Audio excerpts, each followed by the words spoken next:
Z100, New York's #1 hit music station. I'm Josh Martinez with our guest, one half of the WWE Women's Tag Team Champions, Roxanne Perez. Hello. Hello, how are you? Chillin'. Listen, in a couple, like a week and a half, 2 weeks, you're going to be in a stadium, a football stadium. What are the nerves like going into a situation where you're going into SummerSlam?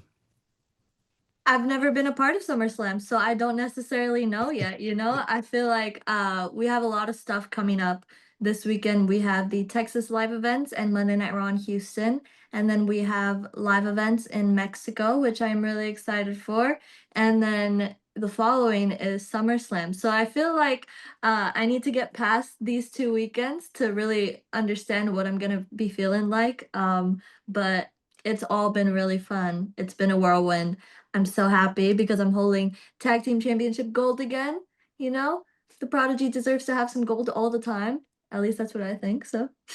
And it's a little bit of a homecoming. You grew up in Texas. You got a little bit of a Texas loop ahead of you. Yes. What's the difference like for you performing in front of family and friends compared to a random arena in the country?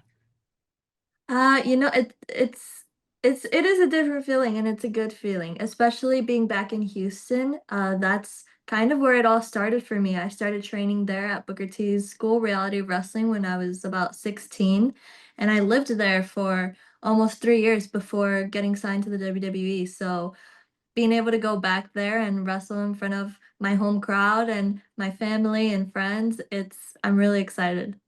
So did you started train? You started training wrestling when you were what, like 13? Yes. So what was the biggest surprise for you when you were training at 13? Looking back now, Probably how much it actually hurts, you know? I feel like watching it, I don't know, you don't really know until you're in it. And then obviously being 13 and my body's not fully developed yet, throwing my body to the ground, taking bumps, it's a different feeling, you know? But I think the day that I trained and the following day when I actually felt all the bumps and the bruises and the soreness and still saying, I love this, I want to keep doing it, that's when I knew, okay, this is for me. This is what I want to do for the rest of my life. so you mentioned growing up watching wrestling with your family and such. Do they give you notes or any like feedback as fans, or are they just like, we're just excited to see you, girl? My stepdad does. So, my stepdad is one of my biggest supporters. I call him my dad because he's been in my life since I was about 3 years old. So he's one of the ones that took me to my very, very first WWE wrestling show, SmackDown. He's a firefighter, so he would show up to my indie wrestling shows in his fire truck when he could and pop out and watch my matches real quick, then leave. But yeah, he'll always text me every Monday and tell me, you did such a great job, but he always has little critiques or he has like little things that he tells me that I did really good at. So, I mean, it's good to like actually listen to those critiques because it's from an outsider, like someone that doesn't really know wrestling, but they can see it from an outside perspective, you know? No, of course. What do you do? Because obviously there's like this huge adrenaline rush after you perform, especially if you have a badass match, right?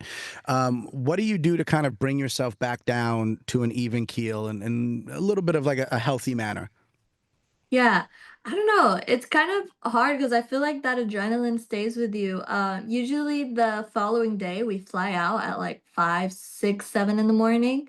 It's usually around that time frame. So it's like you finish Raw at 10, you need to get some food. You get to your room at about maybe 11:30, 12. By the time you can go to sleep, it's like 1 a.m. and you still got that adrenaline. So I feel like I don't really come down until I'm getting to the airport and I'm like, all right, now I'm tired. So the nickname the Prodigy is I mean you wrestled at 13, were Ring of Honor champion before you were even able to like legally drink. Um, so all the success has happened quickly. You've wrestled and been in the ring with a lot of greats. Is there anyone that you are looking forward to getting in the ring with in the near future? Yeah, I mean, there's so many women. I want to get in the ring with everybody. Alexa Bliss is someone that I would love to have Mm. a one-on-one singles match with. Charlotte Flair. Um, Bailey. I feel like I have unfinished business with Bailey, and we haven't had our singles match yet, so she's definitely someone that I need to step into the ring with. Uh, yeah, I feel like anyone that wants to get rocks can get rocks. So if you weren't wrestling right now, what do you think you'd be doing with your life? So I did really want to be a veterinarian when I was younger. I was Okay. also into writing, so I was either debating on going into veterinarian school or going into journalism. So yeah, one of those two. So do you find yourself still writing a little bit to this day, or no? You kind of fell off of that a little bit.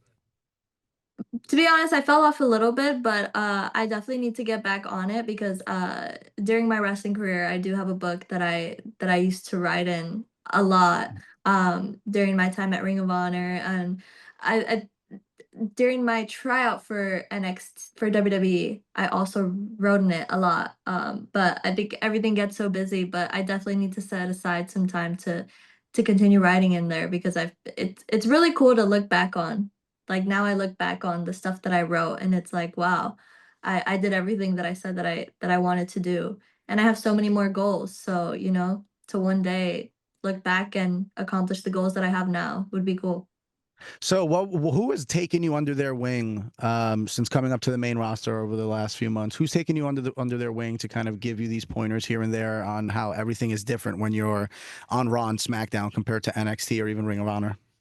Yeah, I mean, Raquel, my tag partner, has definitely been a big help. The traveling is really crazy, and I wasn't used to that completely. Mhm. So she's definitely given me a lot of pointers, helped me out with just things inside and outside of the ring. She acts like she's not fully warmed up to me, but I can tell she loves me. Is there do you take this extra pride in being a Latina and being as successful as you are? I recently, literally a few minutes ago, had Mike Santana in studio, and we discussed. I'm 100% Puerto Rican. He's 100% Puerto Rican, and Latinos in general, we are just so proud of who we are that within 2 minutes of meeting us, you're gonna know, hey, dog, I'm Puerto Rican. You know what I'm saying? What's up? My name is Josh. Do you feel like that sense of pride being a Latina in the wrestling industry and being as successful as you've been so quickly? Yeah, 100%. Especially coming from, I grew up in Laredo, Texas, which is right at the border, and it's 98% Hispanics that live there. So, coming out of Laredo, it's a big deal to everybody that lives there, and everybody is like so supportive of one another. And coming from the 956, it's like people are just like, yes, like someone made it out of here.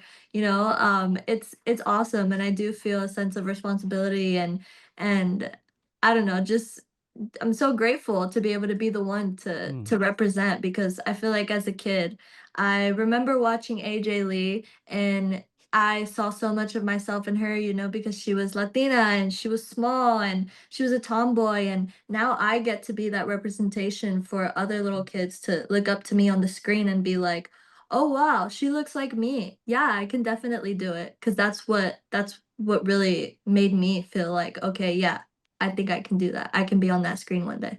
So you're talking about being an inspiration for others. Who is someone that inspires you outside of wrestling? Ooh. My mom, for sure.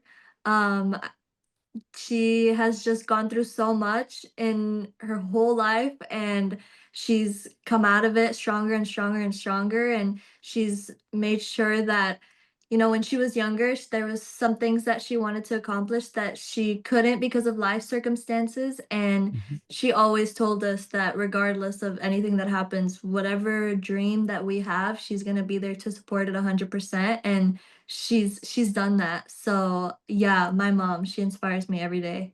I love that. Latinas supporting Latinas. We will be Yes. supporting you at MetLife Stadium, August 2nd and 3rd. SummerSlam tickets are still available, but you guys are here for 4 nights. You got SmackDown, SummerSlam, Yes. and then Raw. Yes, I'm so excited. So, real quick, what's your favorite aspect of New York City, if you have one? Ooh, you guys have really good Chinese food over there. You know Really what? good Chinese food.